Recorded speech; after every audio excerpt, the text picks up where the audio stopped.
जो राजस्थान में 243 ब्लॉक्स हैं जहाँ पर हम लोग अपना वाटर टेस्टिंग होती है और कितना पानी का जल स्तर नीचे गया है उसकी जब हम सर्वे कराते हैं तो आज से 10 साल पहले लगभग 125 ब्लॉक हमारे सेफ़ थे और यानी 50% सेफ़ था राजस्थान। और आज अगर मैं देखती हूँ तो 243 में से केवल 25 ही ब्लॉक्स हमारे सेफ़ हैं।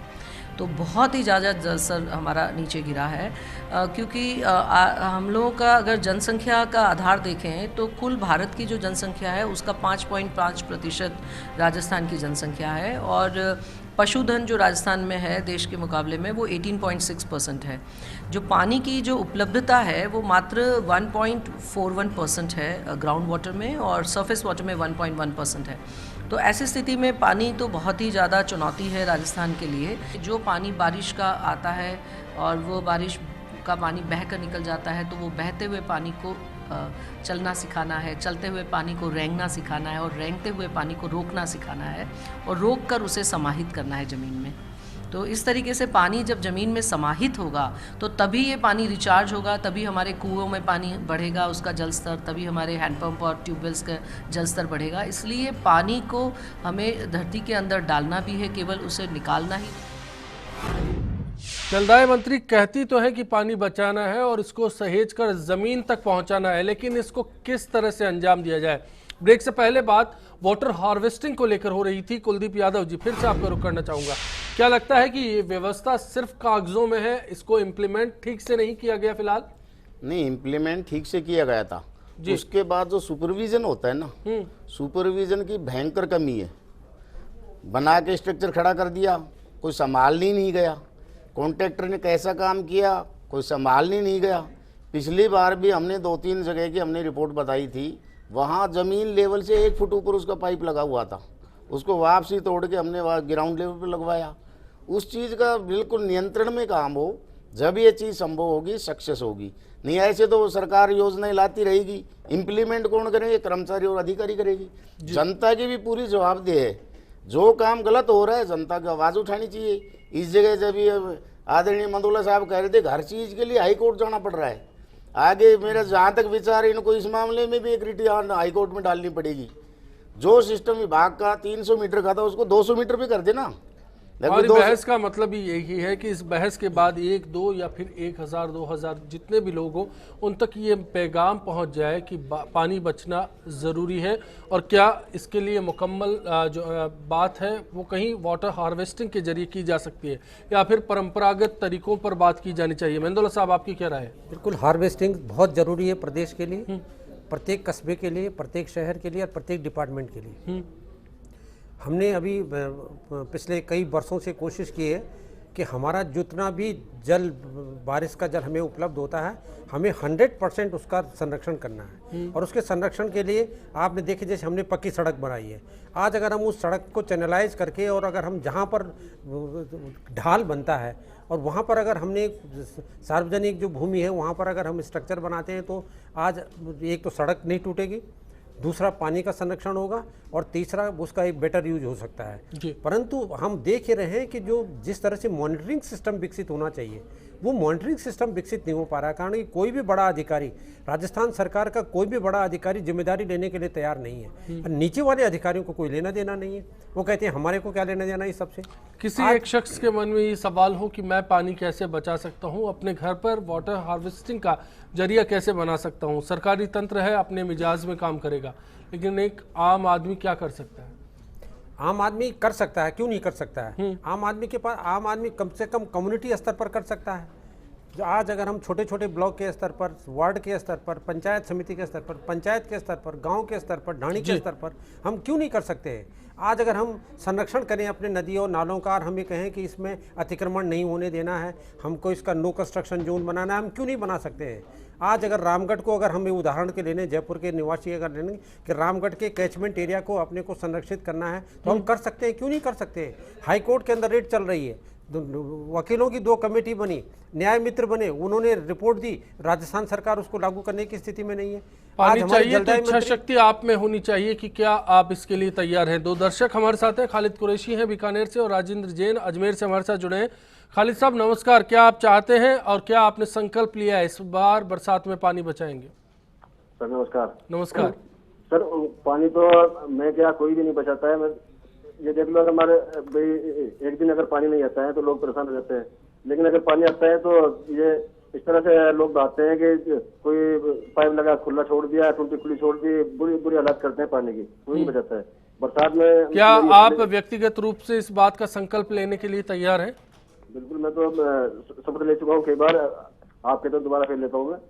ठीक है, बहुत बहुत धन्यवाद आपका।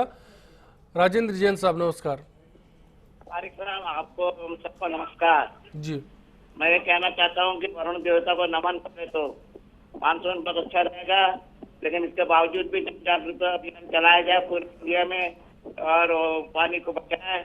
पानी जीवन है। शुक्रिया आपका भी। हमारी आदत है कि हम सरकारों पर निगाहें ज़्यादा टिका लेते हैं और अपनी जिम्मेदारियों से अक्सर मुंह मोड़ लेते हैं। ऐसा सिलसिला कब तक चलेगा? बहरहाल राठौड़ साहब आपको रुक करना चाहेंगे। राजस्थान में रवायत है पानी को बचाने की, लेकिन परंपरागत तरीकों को क्या हम छोड़ चुके हैं या फिर वो तरीके ऐसे हैं जो शहरी जीवन के मुताबिक अब मुनासिब नहीं है? अब ख़ास तौर से मैं ये लेना चाहूँगा कि परंपरागत जो हमारे तरीके हैं वो तो हमें चलाने ही पड़ेंगे, उनको बचाना ही पड़ेगा। और जो मंदोला साहब ने कहा कि क्या समाज में ऐसे कोई लोग हैं, कोई गांव ऐसा है प्रदेश में जहां ऐसा होता है, तो मैं आपको बताना चाहता हूं कि आप चिड़ावा के पास 12 गांव जहां डालमिया संस्थान ने काम किया, एक बूंद पानी गांव का बर्बाद नहीं जाता, चाहे वो रसोई का नहाने धोने का हो, छत का पानी हो, सबके टैंक बनाए हर घर में 100%। उन 12 गांवों का पानी कहीं बाहर नहीं जाता। तो ऐसा नहीं है कि अगर समाज चाहे तो कर नहीं सकता। समाज की इच्छा शक्ति अगर जागृत हो जाए, और समाज को जागना ही पड़ेगा अगर हमारी पीढ़ियों को बचाना आने वाली को, तो ऐसा मॉडल बना के दिया हुआ है। और ऐसे हैं जहां पानी बचा सकते हैं और उसका जो उपयोग है उसके लिए भी सामाजिक उपयोग, जैसे बागवानी के लिए उसको काम में जो इकट्ठा किया बाहर ले जाके या नाड़ी तालाब में, फिर सरकार पर निर्भर नहीं है, उन्होंने मॉनिटरिंग वेल भी लगाया है। एक पानी के कई इस्तेमाल शुरू किए जाने समाज चाहिए। खुद उसकी मॉनिटरिंग करता है कि इस बार बरसात आने से हमने जो जमीन में डाला उससे स्तर कितना ऊंचा आया, फिर वो आगे भी प्लानिंग करने की सोच रहे हैं। हम चाह रहे हैं कि उनको, जिसको कहते हैं participatory aquifer management, ground water management में, उसमें उन लोगों की भागीदारी बनाकर वो खुद सारा मैनेज करें। कृषि में कौन सी फसलें लें वो खुद तय करें, ऐसी व्यवस्था कर रहे हैं। और अभी इस साल ये राजस्थान के लिहाज से जरूरत में भी है, हिस्सा है। सुनील जी, आता हूं मैं आपके पास। मंदोला साहब बताइए। मेरा जो एक निवेदन रहा है शासन से और हमारे नागरिक साथियों से जो पूरे प्रदेश के अंदर है कि चारागाहों की सुरक्षा हमारी पहली प्राथमिकता में होनी चाहिए। अगर हमने चारागाहों का संरक्षण नहीं किया, उसमें अगर हमने वन क्षेत्रों का विकास नहीं किया, जो हमारा वन क्षेत्र है, जो हमारे जंगल हैं, उसमें हम किसी भी तरह से अतिक्रमण नहीं होने दें। अगर हमको पानी चाहिए और पूरे प्रदेश की जनता को अगर हम चाहते हैं कि वो पानी मिले और उस परेशानी नहीं हो, तो वन क्षेत्रों का सुरक्षा बहुत जरूरी है।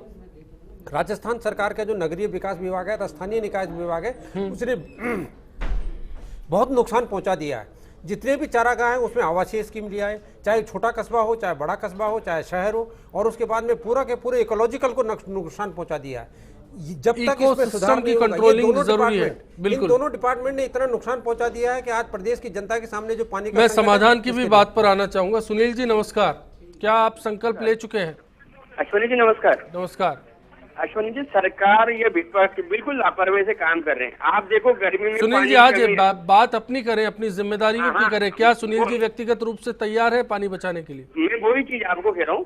देखो गर्मी में पानी की कमी आती है, और आप देखो शहर में देखो, गांव में देखो, पानी को रोकने के लिए कुछ भी ना तो कुछ सरकार करे ना अपन करते। आप अपन को और आम जनता को, सरकार को ये करना चाहिए, जगह जगह एनीकट बनाने चाहिए, पुराने जो कुएं हैं और बावड़े हैं उनको साफ सुथरा करके दुरुस्त करें, और जनता से अपील करें कि हर घर। चलिए, आप जल स्वावलंबन पर इशारा कर रहे हैं, मैं बात करूंगा अगले दौर में उस पर भी। उससे पहले शीतल जी, आपसे जानना चाहता हूं कि क्या कोई शख्स अपने खेत पर ऐसा सिस्टम डेवलप कर सकता है कि बरसात के पानी को जमा करने के बाद उससे खेती की जा सके? अश्विन जी, मुझे लग रहा था कि एक बहुत महत्वपूर्ण पहलू छूट रहा है, जिसे आपने छू लिया है।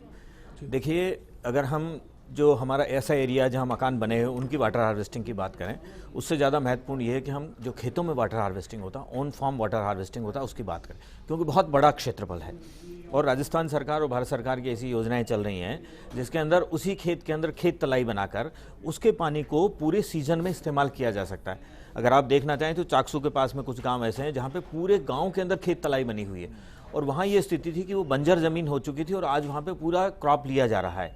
उससे बहुत बड़ा फ़ायदा हुआ है, उससे जो लैंड है उसका वाटर रिचार्ज हुआ है, वाटर टेबल ऊपर आया है। इसके साथ साथ एक हिस्सा और है जिसको हमें छूने की ज़रूरत है। जो कमांड एरिया में जो पानी का मिसयूज़ हो रहा है, जो बहुतायत से इस्तेमाल हो रहा है, वो एक बहुत बड़ा खतरा आने वाले समय में बनने वाला है। गांधी जी ने कहा है इन संसाधनों के बारे में, जो हमारे प्राकृतिक संसाधन हैं उनको लेकर उन्होंने कहा कि आप इसे अपनी संपत्ति मानिए, मत मानिए, ये आपकी पुरानी पीढ़ी आपको दी गई है और जैसा आपकी पुरानी पीढ़ी ने दिया अगली पीढ़ी को आपको उसे संभलवाना है। अगर आपने नहीं संभलवाया तो आप आने वाली पीढ़ी के प्रति कोई ना कोई अपराध कर रहे हैं।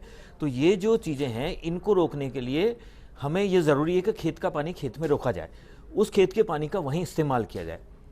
अगर हम ऐसा नहीं करते हैं तो हमारी मिट्टी का नुकसान होता है, हमारे जो उसमें न्यूट्रिएंट्स हैं। चिड़ावा का उदाहरण भी दिया इस दौरान। जी जी जी। तो ऐसे राजस्थान में बहुत सारे गांव आ चुके हैं जिसमें पूरे में स्प्रिंकलर है, पूरे गांव जिनमें ड्रिप हैं और पूरे जिनमें खेत तलाइयां बनी हुई।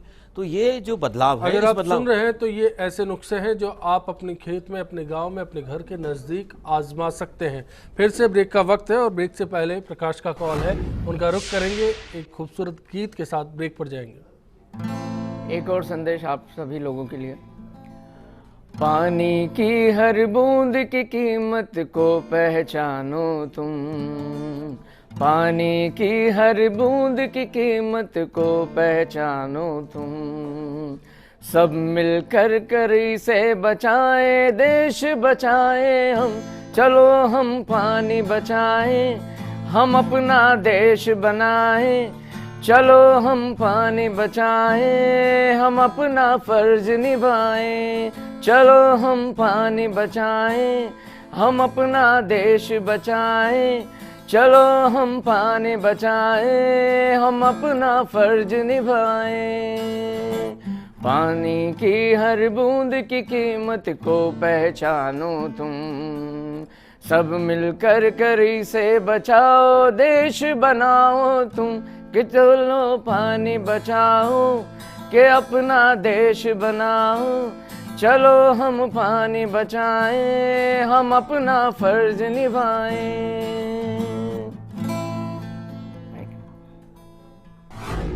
जल को रोकना बहुत जरूरी है। भारत की स्थिति आज जो हम सूखे से पीड़ित हैं, इसी का कारण कि हम जल संरक्षण नहीं कर पा रहे। रूपाल नदी पर रोक दिया, पांचना बांध को रोक दिया, हमारे पास पानी के नाम पर क्या बचा है? अगर संकल्प नहीं लेंगे तो बहुत दिक्कत का सामना करना पड़ेगा। इतना संकट खड़ा हो जाएगा देश में कि पानी के लिए मारामारी हो जाएगी, लोग आपस में लड़ने लगेंगे, झगड़ने लगेंगे।